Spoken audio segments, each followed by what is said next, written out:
आता आपण हे पहिलं 2 पार्टमध्ये कट करून घेऊया. पहिलं फोल्ड केलं आहे एक सिंगल आणि ते कट केलं. सेम दुसरी पण आपण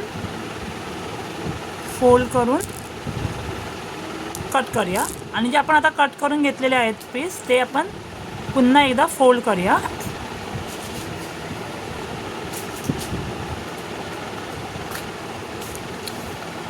असे आपण फोल्ड करून 3 पीस घेतलेले आहेत. आणि ही मोठी पूर्ण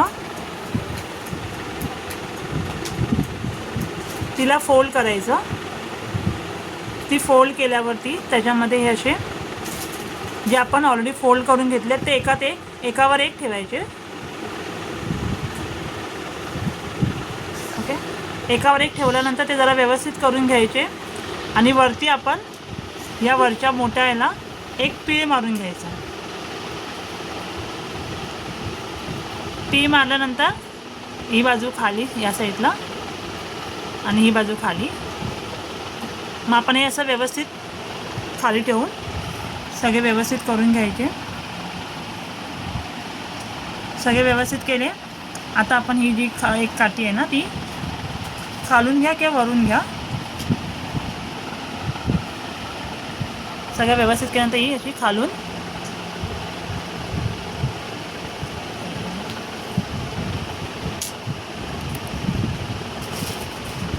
ही अशी खालून सगळ्या याला पीळ करून घ्यायचा. ही अशी आपली एक पाकळी तयार झाली. अशा आपण सगळ्या पाकळ्या तयार करून घ्यायच्या.